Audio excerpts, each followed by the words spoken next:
How I'm building a multifamily complex in 2024. Well, let's start this off with the obvious. 2023 has been a roller coaster for the market, and 2022 was even worse.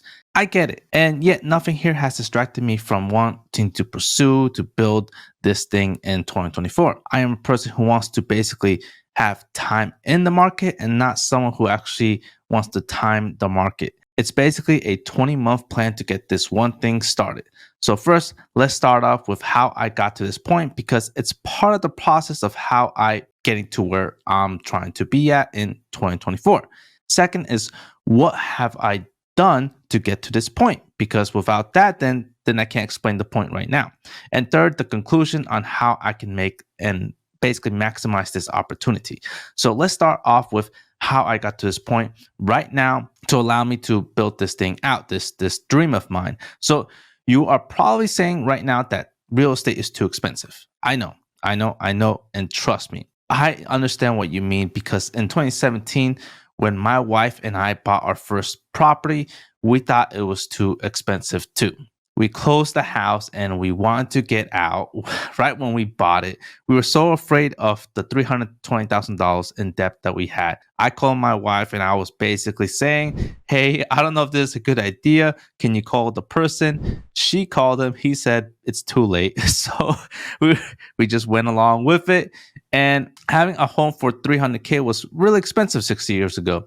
It was the median home price, and I paid a little higher price than the actual average price. Today, that seems cheap and laughable, which is insane because I remember like it was yesterday when I bought that property. We passed on houses during that time frame that were about $310,000, $300K. They were too expensive, and we were always outbidded with a lot of folks. The other thing is renting this home was basically, I would say, an accident. Our first idea was to move into this home, but I was offered a new job and we had to move out. So I listened to Bigger Pockets and all these things about what they said in the podcast was this BRRRR strategy, wholesale, flipping, wedge deals, seller finance, creator finance. I felt like I screwed up. I couldn't do any of that because I was too busy with my job and 100% focused on my job. Literally, I woke up 6 a.m. and I worked till 9 p.m. Monday to Saturday, and even Sunday sometimes. My only plan at that time was to buy a good location real estate place and hold for the incentives, which actually was a really great idea because location beats everything. Now, you can make a lot of money doing all these techniques if you have the time. That's the key, is if you have the time. Don't get me wrong, it's great strategy. A lot of people have made money with that, but I didn't. I worked a lot and I had this side hustle thing, and that's basically what I did, was bought a house and just kept it on the side. Now, how did I buy this home? I took advantage of the 0% VA down payment loan, which is basically a no money down payment. This also means that there was no cash flow. There was mortgage was very expensive, and the strategy was basically like a dollar cost averaging strategy because you are slowly paying yourself out of this loan. 0% down payment is, not really the best at the beginning, but it's also great at the beginning because you don't have to put money in, and it's your way to enter into real estate. With 0% down payment, when you're saving cash on the side, there comes a point where your home finally meets that rental market price and aligns with your mortgage payment. Then you will be able to start building cash flow at that time. When that threshold hits, cash flow then starts coming in, which is one of the key factors of real estate. Big key factor. It took me about 3 years to reach cash flow from that point, which is about maybe around 2020. With this property, we are now basically reaching roughly around $600 in cash flow today, and it's increasing year by year, and an equity return of 6% per year since that time frame around 2017 2018 on the total value of the property. Now, more than likely, this equity annual return will decrease probably around 3%, given that it's Connecticut. Connecticut doesn't really grow that fast. Appreciation doesn't really happen that fast. 6% was mostly due to COVID, remote work from a lot of people moving in, inflation, yada, yada. So let's wrap this up with the first property, because this is how I am where I want to go now with this bigger goal. Starting small. Remember, starting small. So many people start off with the mistake of starting big and screwing up. You done messed up, Aaron! Starting small is really the safest way to get into real estate. 0% down. I could have used a 3% FHA loan as well, but I was a veteran and this was frankly the better deal for me because I literally used 100% of other people's money. In real estate, this is basically called OPM, other people's money.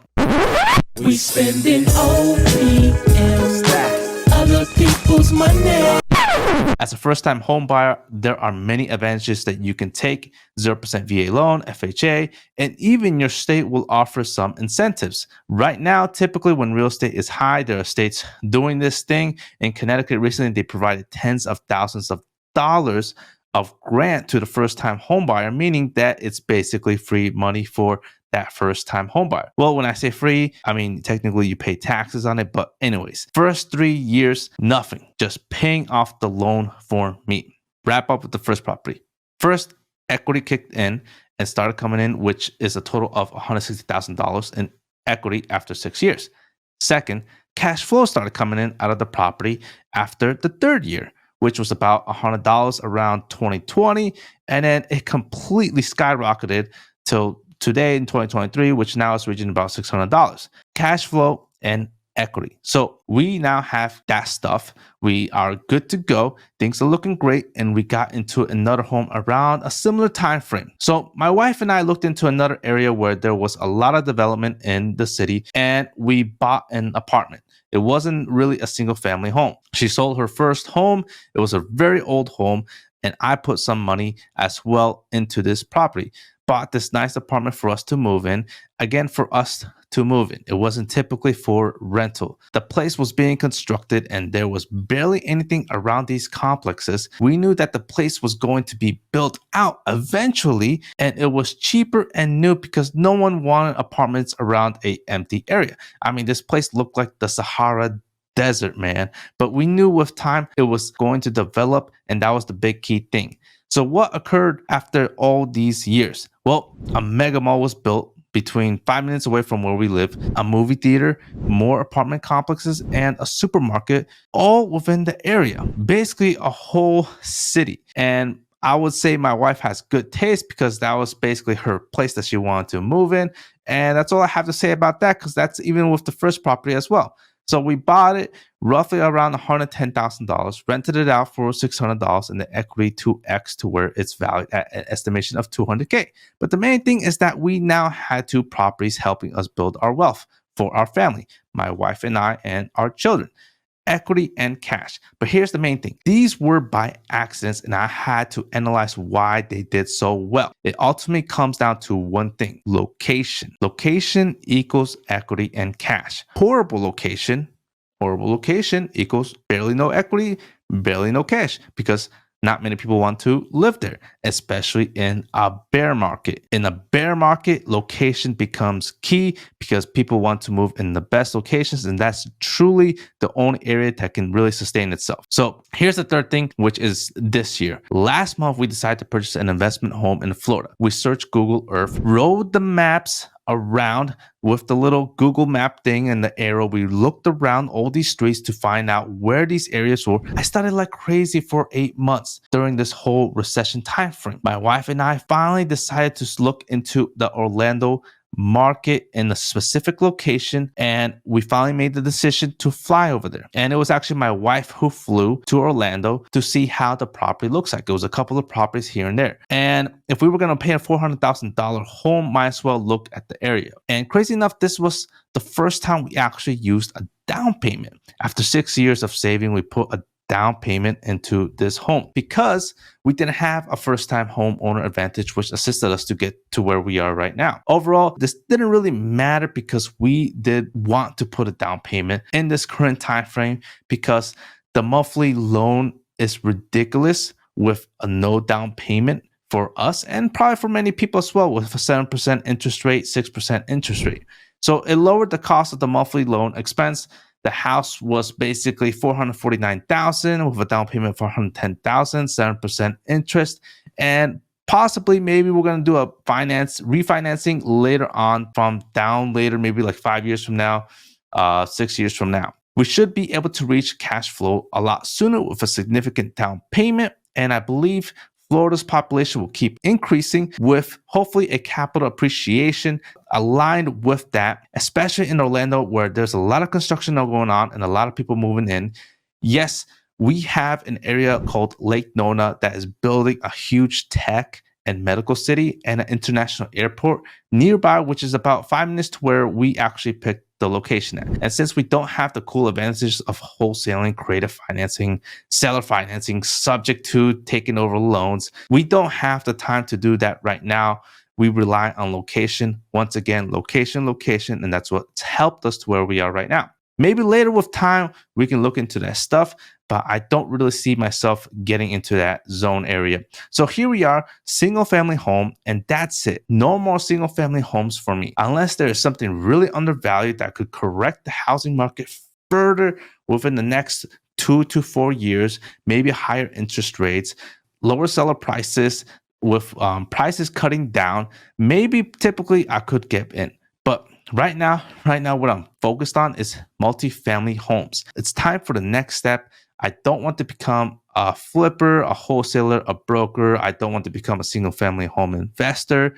These are things that I feel like is something that I could potentially do, but it will take up a lot of my time. And I want to know more things about real estate on the bigger spectrum. I want to be more knowledgeable and I want to get into bigger league goals now, since I already invested in single family homes. So multifamily complexes, this is the next step that I really want to focus on. It's something that I actually specialize in because I actually am in the construction industry. I'm basically saying I'm ready to go to the next level in the Mario Brothers game. It's time to move on. So the one thing I've learned working in the construction industry for like 12 plus years is the following: materials, logistics, design, management, and construction process in the general. So I'm going to use these basic skills to take the advantage of renovating this building because of my experience in the construction industry.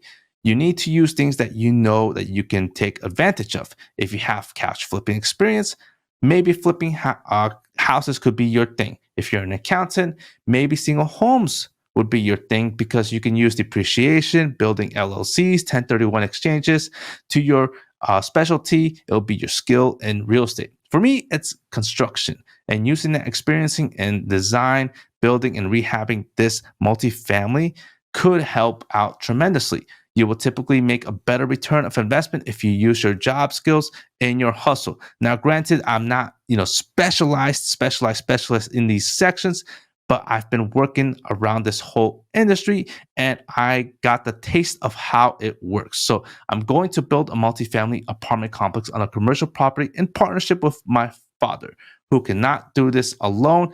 I will need the capital. He will need the capital unless we wait 30 years and we do it ourselves. And I needed someone that I can actually trust as well. So backstory to this building. This building was bought from 3 people, including my father. I bought the liquor store and the first floor of the building. Then my father bought the property rights from the other 2 people, and I sold the liquor store to my father, which then I am now a partner of the building. We are half a half at this point of the whole game. I learned a lot from owning the liquor store. I learned about profit margins, the top line and bottom line revenue, marketing, etc. So now everything is in place where we got all this knowledge from everything we've done in our life. We got all this knowledge from me doing all this, from my father doing all that. And going forward with this empty building, we're going to basically take everything we have and put it together here. This project is going to be called Project X. We will be supplying capital from my side with the rentals and my income. My dad will be supplying capital from his side with the same thing. And it will take a couple of years. As we build capital, we will obtain design bids in 2024. That is the main goal, is getting the design, and then we're going to put it out there for bidding. So this design should be complete by the end of 2024, where we can see how much this will cost, and we can see the construction schedule and the return of investment from all of this. I'll be conducting the design, the bidding, the materials, working with the general contractor on this process. And in general, become basically the financing and the management team at that point. I'm going to use what I learned within that field. And my father will be assisting on the operations. He'll be the hands down man on the construction progress. And he will also be my sidekick as we move forward. So, first step is to design this thing out, which will cost X amount of dollars. I believe it will be around $10,000 to $20,000. This will be the ultimatum 2024 must have as a goal. We must hit this portion of the goal. With all the amount of revenue coming in from the properties, the investments, we are going to obtain a loan that will assist us to build the second, third, and fourth floor. There will be issues with the building code as well that we'll have to work with. And as you can see here, I will show you how the property looks like. So right here, we have the property, which is basically the skeleton. The guts are basically gone. We will need conduit. We will need mechanical structure. We'll need HVAC. We'll need plumbing. And we'll need the electrical system. This is basically the big project. And there could be portions where we might have to cut costs. Let's say furniture. So like right here, you could definitely see there's no insulation. I mean, there's not even a door. We basically do not have the guts. There's a lot of plywood, 2x4s around the area, but I foresee that we'll probably have to get new ones into here as well that have to be constructed on. You can see the top part of that frame. You know, it's very old. It will have to be replaced. Almost everything here will have to be replaced. Insulation has to be replaced. Again, there's no conduit, there's no wires, there's nothing. It's literally an empty space.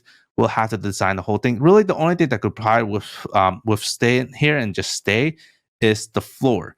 I think that's probably the only thing that could probably be used at this point. So there's a lot of work to do here, but at least we do have the frame around this whole building. Overall, I mean, we have a steel structure here, which is a huge benefit as well. More than likely, we'll have to put an elevator in this building because in today's world, building code will need to have one. And there's just a lot of things we'll have to work with. All right, so the majority of part of this is going to be just like the general contract. He's going to be dealing with all of this here. We're going to have him do all, him to find all the subs. He'll probably have his mechanical sub, his electrical sub. They'll all do their part. We don't want to get in the way of this phase. It'll probably be more costly doing it that way, but I do think it's probably for the benefit. Maybe there could be some small things that we could extract out of the scope of work. Probably the furniture. I think that's one thing that we could probably do ourselves. Not me personally, but we do have people that know that stuff that could probably do at a cheaper price. Maybe the drywall, but we have to look at it and how it looks like, and we got to see the design first in order to move forward with how much this whole thing will cost. But you do see here that there is some drywall already placed. There's gypsum board over there at the side. It's already plastered up. That is new part that was put in earlier. We do have windows as well that we had to put in because there were birds coming into the place, and birds were actually pooping around the area, so we had to close up some of the place. Again, this is a whole renovation that we had to work with. All right, so overall, that is basically how the building looks like. So I'm projecting this to be about a 1.5 million to a $2 million project. Maybe at most a $2.5 million project, and that is the highest we could probably go, and we'll probably have to do some things to not go any higher than that. So I will share you the process on how this will go for Project X in the next upcoming videos, and we'll start. You'll probably see it maybe 12 months from now. I will share step by step on what we are doing here with this multifamily building. Overall, I mean, that's basically the main game plan. So here's the thing to take. If you're a tradesman and if you are a mechanical engineer or whatever, use these advantages in real estate. If you're an accountant, use that advantage. If you're a great bookkeeper, use that advantage. Learn your field, learn as much as you can from your job. It's free education for real estate if you're trying to get into real estate. I can't tell you how much knowledge I learned from working on these hundreds of $1 million construction projects, which has helped me tremendously in this whole process. It's a blessing, and working on a personal project of mine and my family's at a small scale, 100x smaller scale, is exciting because it's personal and it means a lot to us. And it took us 2 decades to get this far. I had to go my own road. I had to do some things. My father had to go his own way, he had to do some things. And now we're coming together on this one particular project. Start small with patience, step by step with a goal. I wanted to start this project in 2010. I had no money. It was too big of an idea. The only idea I knew I could start was a dollar cost averaging idea in stocks. I remember putting $2,000 in stocks in my stock portfolio. It was a step, then 3,000, 4,000, capital appreciation. It grew to 8,000, 10,000.